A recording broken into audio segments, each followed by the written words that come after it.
I would never wait for something to let it go to waste.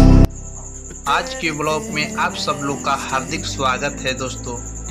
तो दोस्तों आज का ब्लॉग में इतना बेहतरीन सीन दिखा रहे हैं, बहुत अच्छा लग रहा है। जगह भी बहुत बेहतरीन जगह है और हम अपने गांव से लमसम 60-70 किलोमीटर दूरी चलकर आए हैं इस ब्लॉग को बनाने के लिए। दोस्तों यदि आप लोग हमारे ब्लॉग को सपोर्ट नहीं करेंगे, हमारे वीडियो को सपोर्ट नहीं करेंगे, हमारे चैनल को सपोर्ट नहीं करेंगे तो बताइए हमारे मेहनत क्या होगा। दोस्तों बताइए, फुल टाइम देते हैं यूट्यूब में, फुल टाइम देते हैं, सुबह से शाम तक हम यूट्यूब में बाजा रहते हैं, यानी मेहनत करते हैं यूट्यूब पर। आप लोग का सपोर्ट रहेगा तो हम आगे बढ़ेंगे। दोस्तों आप लोग हर आदमी का सपोर्ट करके, हर यूट्यूबर का आप लोग सपोर्ट करके आगे बढ़ाएं, उसी तरह हमें भी सपोर्ट करें, हमें भी आगे बढ़ाएं।